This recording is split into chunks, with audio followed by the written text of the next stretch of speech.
The morning Richard left, the sky hung heavy with rain clouds.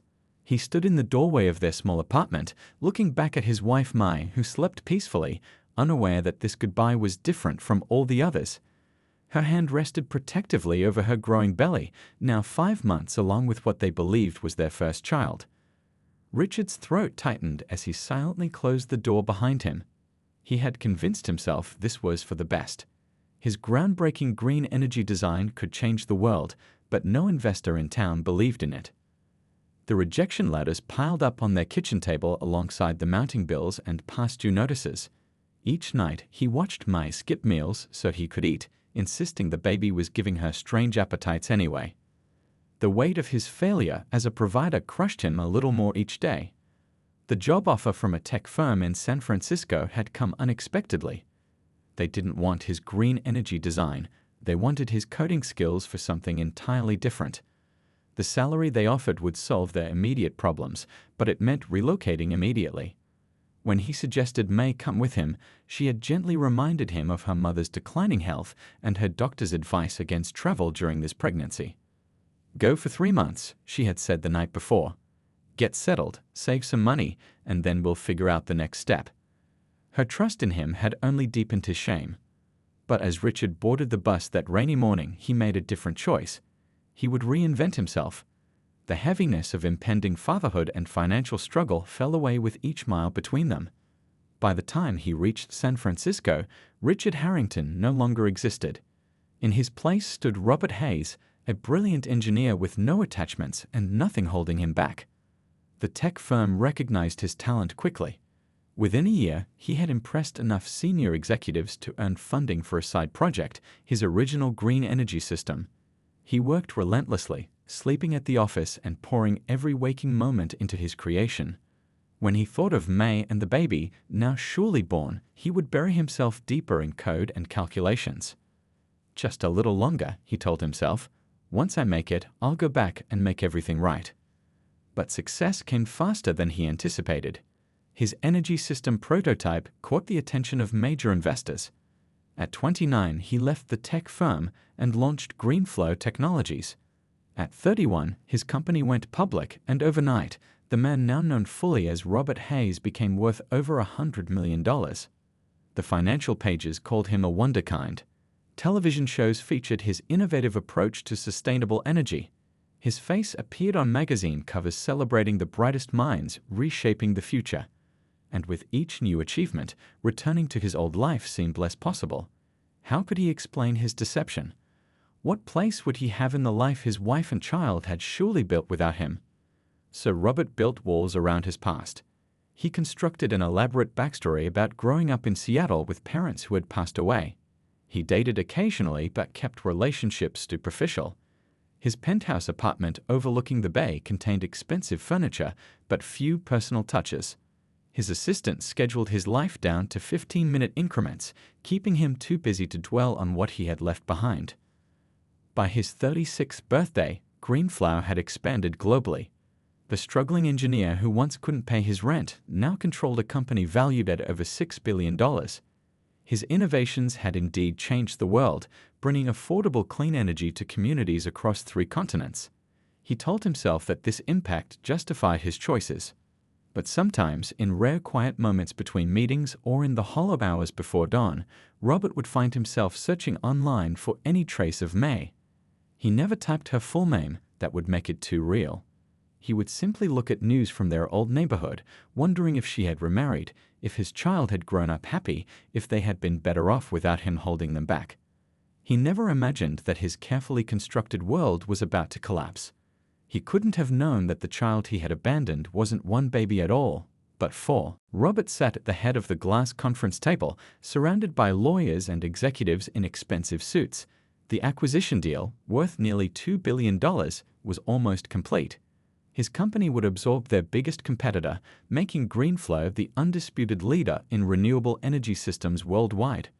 "Just these final signatures, Mr. Hayes," said the lawyer, sliding papers across the polished surface. Robert reached for his pen, then paused as his phone vibrated. A message from Tom, his head of security. "Urgent matter. My office. Now." "Excuse me," Robert said to the room. Continue without me. I'll return shortly." The executives exchanged glances as he left. Robert Hayes never interrupted business for anything. Tom's office was a fortress of screens and technology. The burly ex-military man stood when Robert entered. "This better be important," Robert said. "It is." Tom gestured to his computer. "Someone's been digging into your past." A reporter from the Chicago Tribune. Robert's stomach tightened. What did they find? Nothing solid yet, but they're persistent. They've been asking questions about a Richard Harrington who disappeared 12 years ago. Robert kept his face blank, though his pulse quickened. That's a common name. Yes, but they found photos. Tom clicked through several images on screen. College graduation pictures. An old driver's license. A younger version of Robert stared back at him. "They've been comparing them to current photos of you. The facial recognition match is strong." "Handle it," Robert said flatly. "That's what I pay you for." "There's more." Tom hesitated. "They've located your wife." The word wife hit Robert like a physical blow. He steadied himself against the desk. "Her name is May Harrington. She never remarried. Works as a pediatric specialist at Chicago Children's Hospital." Tom pulled up a photograph of a woman leaving a hospital. May's face had new lines around her eyes and mouth, but her gentle expression remained unchanged. Robert's chest tightened at the sight of her. "What about?" He couldn't bring himself to ask correctly. Tom seemed to understand. "The child? That's the thing." He pulled up another image, a school photograph. 4 identical girls, around 11 or 12 years old, stood together in matching uniforms. They had May's delicate features but Robert's distinctive eyes and determined jaw. "Quadruplets," Tom said unnecessarily. "Identical. All girls." Robert sank into a chair, staring at the 4 faces. 4 daughters. Not 1 child, but 4. The math rushed through his brain. Multiple births were higher risk. The costs would be enormous. The challenges of raising 4 children alone. "Their names are Lily, Grace, Zoe, and Hannah," Tom continued, his professional tone softening slightly. "They attend Westlake Academy on partial scholarship. From what we can gather, they're gifted students." Robert couldn't tear his eyes from the screen. 4 lives he had helped create and then abandoned. 4 childhoods he had missed. "There's one more thing," Tom said quietly. "Medical records show one of them, Hannah, has a congenital heart condition. She's been in and out of hospital since birth." Something broke inside Robert. A sick child. Treatment costs. Surgeries. Medications. All while he had been amassing billions. "The reporter is scheduled to publish in 2 weeks," Tom continued. "We can try legal action, but once it's out..." Robert barely heard him. In his mind, he was seeing May at home with 4 infant girls, exhausted and alone. May in hospital waiting rooms. May working extra shifts to pay for treatments. May telling their daughters stories about a father who was no longer there. "Sir, what do you want me to do?" Robert finally looked up. The carefully constructed walls around his past were crumbling, revealing the truth he had run from for 12 years. "Cancel my meetings for the rest of the week," he said, his voice strange to his own ears. "And book me on the next flight to Chicago." "Sir, the acquisition." "Can wait." Robert stood, a decision crystallizing with sudden clarity. "I need to see my family." Tom looked startled. In 7 years working for Robert, he had never heard him use that word, family. Robert couldn't sleep. His hotel suite, the most expensive in Chicago, felt suffocating despite its spaciousness. Outside his window, the city lights blurred through the light rain. Somewhere out there, less than 5 miles away, were 5 people whose lives he had altered forever with his absence. He paced the room, his phone buzzing constantly with messages from his executive team. The acquisition was falling apart without him. Investors were getting nervous. His assistant had scheduled 3 emergency video calls for tomorrow morning. Robert ignored them all. Instead, he opened his laptop and typed Hannah Harrington heart condition into the search bar. He hesitated before pressing enter. This felt like an invasion of privacy, but he needed to understand what his daughter had been facing. The search results pulled up a fundraising page from 2 years ago. Robert's breath caught as he read, "Help Hannah fight. 9-year-old needs specialized cardiac treatment." The page showed a smiling girl with a brave face, hooked to monitors in a hospital bed. Her 3 identical sisters surrounded her, each holding a corner of a homemade sign that read, "Hearts for Hannah." The page described her condition, a rare congenital heart defect that required multiple surgeries and ongoing care. The family had been trying to raise $175,000 for a procedure not covered by insurance. The campaign had reached only $43,000 before closing. $175,000, Robert whispered to himself. The amount that had seemed impossibly large to May's family was what he spent on his last company retreat. For a moment, he felt physically ill. He searched further, finding a small newspaper article about a local doctor working double shifts to support her quadruplets, one with special medical needs. The piece praised May's dedication, but mentioned the financial struggles of raising 4 children alone on a doctor's salary burdened by student loans and medical bills.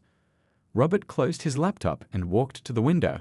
Rain streaked down the glass, distorting the view of the city where he had once been happy with May, where he had once imagined building a simple, good life. His phone rang again, his CFO calling for the 5th time. Finally, he answered. "Robert, the board is meeting in an hour. They're talking about proceeding without you. Millions are at stake here. What should I tell them?" Robert watched a raindrop make its slow journey down the window. "Tell them I'm dealing with a family emergency."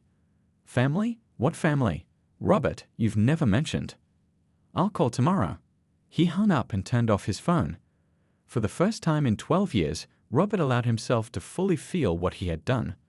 The carefully constructed walls he had built to protect himself from guilt came crashing down. He thought of Mai facing labor alone, the shock of not 1 baby but 4. He imagined her exhaustion caring for quadruplets without help. He pictured his daughter Hannah going through painful procedures while he bought yachts and vacation homes. Around 3 a.m., he made a decision. He opened his laptop again and accessed his private banking account. With a few clicks, he transferred $2 million to the children's hospital where Hannah had been treated, designating it specifically for her care. Anonymous donation. It wasn't enough, nothing would be enough, but it was a start. As dawn broke over Chicago, Robert showered and dressed simply in jeans and a sweater rather than his usual tailored suit. Today, he wouldn't be Robert Hayes, billionaire CEO. Today, he would try to be Richard Harrington again, the man who had made the worst mistake of his life 12 years ago. He asked the hotel concierge for directions to Chicago Children's Hospital. Part of him wanted to wait to plan this better, but the part that had finally awakened after years of numbness knew he couldn't delay any longer. His daughter needed treatment. His other daughters needed support. Me deserved. What? Certainly not forgiveness. But perhaps the truth finally. As his rental car pulled away from the hotel, Robert didn't notice the photographer across the street, capturing the reclusive billionaire's unexpected appearance in Chicago. By nightfall, the first pieces of his carefully hidden past would begin unraveling in ways he couldn't control. The children's hospital was a world away from the sleek corporate buildings Robert was accustomed to. Bright murals covered the walls, and the sound of children's laughter occasionally broke through the usual hospital noises. Robert stood in the lobby, suddenly unsure. What was his plan exactly? He couldn't just walk up to Mai at her workplace. A receptionist looked up expectantly. "Can I help you, sir?" "I'm looking for Dr. Harrington," he said, the name feeling strange on his tongue after so many years. "Do you have an appointment?" "No, Robert hesitated. "I'm an old friend." The receptionist smiled. "She's with patients until noon. You're welcome to wait, or I can tell her you stopped by." Robert thanked her and retreated without leaving his name. He wasn't ready. Not yet. Instead, he found himself driving to the address Tom had given him, Westlake Academy. The private school was impressive but not flashy, its brick buildings surrounded by well-kept grounds. School was in session, and through the fence, he could see children in navy uniforms moving between buildings. His daughters were in there somewhere, learning, laughing, growing up without him. He sat in his car across the street, wondering which classroom they might be in. Did they like school? Were they good students? Did they have many friends? The questions piled up, 12 years of questions he had no right to ask. At 3:15, children began pouring out of the main doors. Robert's heart raced as he scanned the crowd. And then he saw them, 3 identical girls walking together, their dark hair pulled back in similar styles. Even from a distance, he could see they were beautiful, with May's delicate features but something of his height and build. One carried a violin case. Another had a backpack covered in astronomy patches. The third wore a soccer team jacket. Same faces, different people. But where was the fourth? Hannah, the one with the heart condition. Was she still in the hospital? As the 3 girls reached the sidewalk, a sedan pulled up. Robert ducked down instinctively, then peered over the dashboard to see May getting out of the driver's seat. 12 years had changed her in small ways. A few strands of silver in her hair, lines around her eyes that hadn't been there before, but her smile as she greeted the girls was exactly as he remembered. The daughters hugged their mother, talking animatedly. Robert couldn't hear them, but he could imagine their voices, their stories about their day. A family ritual he had never been part of. Mai checked her watch, looked concerned, and made a call. The conversation seemed tense. The girls got into the car, and they drove away quickly. Robert followed at a safe distance. They didn't go home, but instead headed to the hospital, the same one he just left. Robert parked and watched as they hurried inside. Something was wrong. He waited 30 minutes, then couldn't bear it anymore. He followed them in, catching sight of May and the 3 girls turning down a hallway. He kept his distance but managed to see them enter a patient room. A nurse passed by, carrying a chart. Without thinking, Robert stepped forward. "Excuse me, is that Hannah Harrington's room?" The nurse looked up. "Are you family?" The question hit him like a physical blow. What was he? A father who abandoned his children before they were born. A stranger? "I'm concerned about her." The nurse's face softened. "She's doing much better today.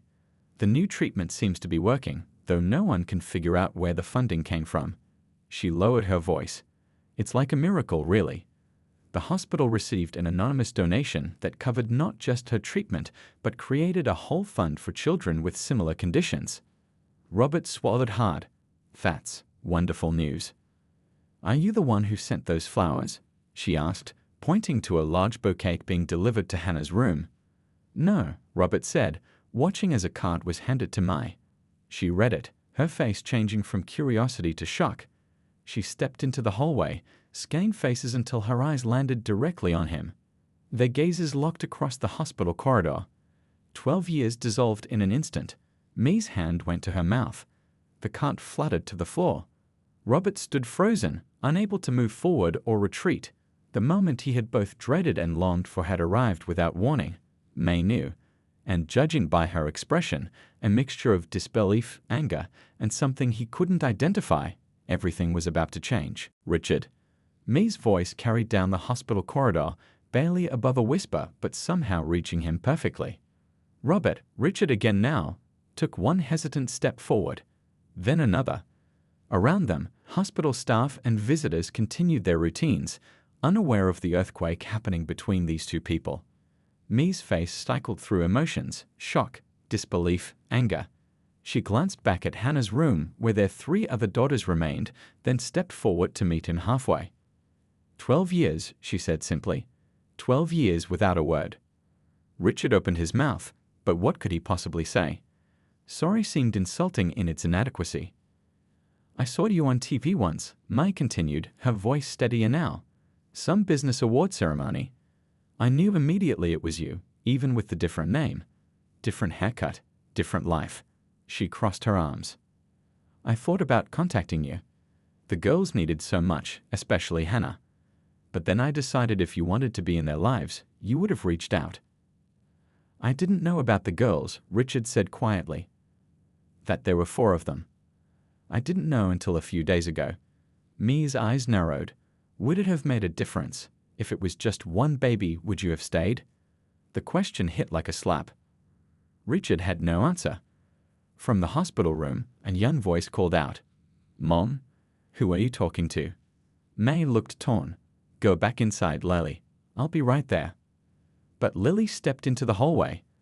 Another identical face appeared beside her. Then a third. Richard found himself facing 3 identical 12-year-old girls, all with curious expressions that mirrored each other perfectly. Girls, May said, her voice tight. This is an old friend.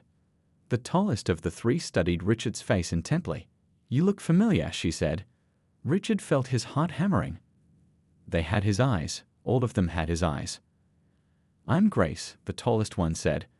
That's Lily with the book and Zoe with the headphones. She tilted her head. Are you a doctor? Hannah's getting better, you know. They said it's like magic how the new medicine is working. Richard couldn't speak. His daughters were standing in front of him, living and breathing, and so much more real than the photographs. He's not a doctor, May said. She looked at Richard, a silent question in her gaze. What did he want her to tell them? Before he could respond, a nurse appeared from Hannah's room. She's asking for her sisters, she announced. And she's hungry, which is a great sign. The three girls immediately turned back toward the room. We're coming, Hannah, Zoe called out. Lily paused at the doorway. Are you coming, Mum? Hannah wants to show you her drawing. In a minute, sweetie. When they were alone again, May's controlled expression began to crumble. Why now, Richard? Why come back now? I want to help, he said. Hannah's treatment, the girls' education, I can provide for them. For all of you. May's eyes flashed with sudden anger. We've managed for 12 years without your money. The enormous donation to the hospital, Richard confessed. That was me. May stared at him. $2 million? That was you? He nodded. Money doesn't fix this, Richard. Money doesn't explain to 4 little girls why their father left before they were born. Money doesn't erase the nights I spent wondering if I would lose Hannah while working double shifts to pay for her treatments. A small voice interrupted them. Mom. They both turned. A thin girl stood in the doorway of the hospital room, wearing a patterned hospital gown. An ivy pole stood beside her, but she was standing on her own. Hannah, the 4th quadruplet, the missing piece. The nurse said I should walk a little, she explained. Her eyes moved to Richard, widening slightly. Oh, hello. Richard felt his throat close up as he looked at his daughter, so small, so fragile, yet with a fighting spirit that showed in her determined stance. Hannah, this is... May hesitated. Hannah looked at Richard more closely, then at her mother's face, then back to Richard. Something shifted in her expression, a recognition that went beyond the moment. You're him, aren't you? She asked quietly. You're our dad. The hospital cafeteria was nearly empty this late in the evening. Richard sat across from May, a cup of untouched coffee growing cold between his hands. The past few hours had been a blur after Hannah's startling recognition. How did she know? He asked quietly. I never even showed her a picture. May sighed, stirring her tea. They've asked about you their whole lives. I never lied to them. I said you had to go away for work before they were born and that you couldn't come back. She paused. As they got older, they started looking you up online. Hannah especially. She spent hours during her hospital stays searching for any information about Richard Harrington. But my name changed, Richard said. I became Robert Hayes. Hannah his, observant. She once saw your picture in a business magazine and noticed your eyes. She has your eyes. They all do. Mai looked directly at him. She showed me the picture and asked if it was you. I couldn't lie to her. Richard felt a wave of shame wash over him. While he had been building his empire, his sick daughter had been searching for traces of him from a hospital bed. What happens now? He asked. That depends on you, May said. If you're here just to ease your conscience with money before disappearing again, then I want you to leave tonight. They've survived without you this long. They'll keep surviving. Richard shook his head. I'm not leaving again. I want to know them, all of them.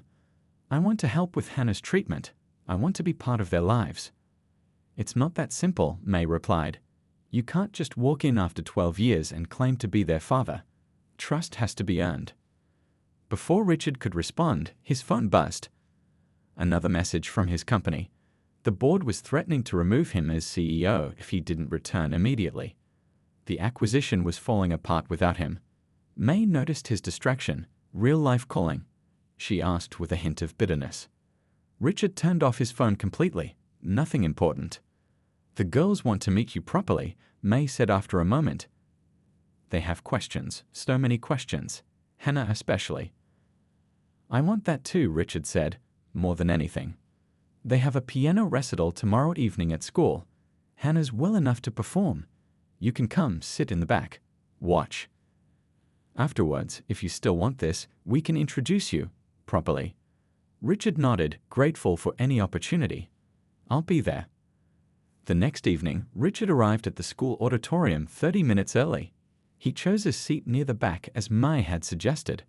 Parents and families gradually filled the room, excited chatter building as the recital time approached. A program listed the performers.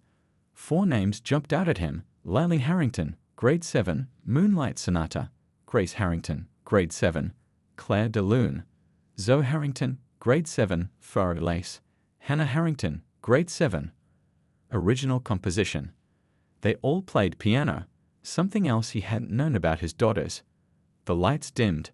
A teacher gave a brief introduction, and the performances began. Richard watched impatiently through several other students' pieces. Finally, Lily was announced. She walked confidently to the piano, her posture perfect as she began the haunting notes of Beethoven's famous piece. Next came Grace, whose delicate interpretation of Debussy brought unexpected tears to Richard's eyes. Zoe followed with a lively, almost playful rendition of Feuer and Lace. Then Hannah was announced. She walked more slowly than her sisters, still recovering but determined. The teacher mentioned that Hannah had composed her own piece during her recent hospital stay. As Hannah's fingers touched the keys, Richard leaned forward. The melody that emerged was surprisingly complex, sometimes dark and questioning, sometimes bright with hope. It told a story without words, a story of struggle and perseverance. When she finished, the audience burst into applause. Hannah smiled shyly, her eyes scanning the crowd until they found Richard in the back row. She gave him a small, private nod before returning to her seat. After the recital, families gathered in the school lobby for refreshments.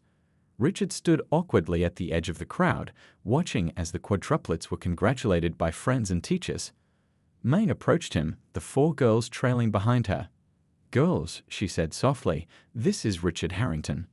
4 identical faces looked up at him with expressions ranging from curiosity to caution to, in Hannah's case, a knowing recognition.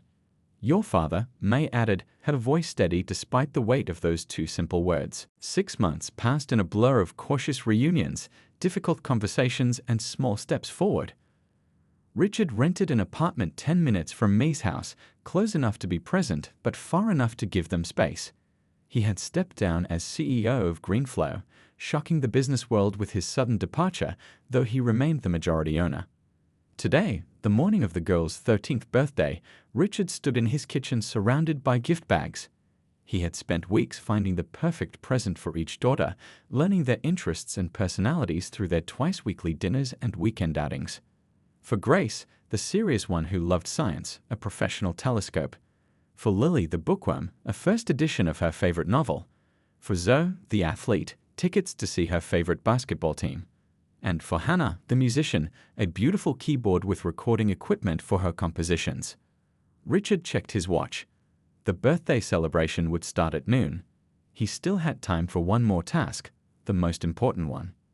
At his desk, he opened 4 envelopes, each containing a handwritten letter he had been working on since his first night back in Chicago.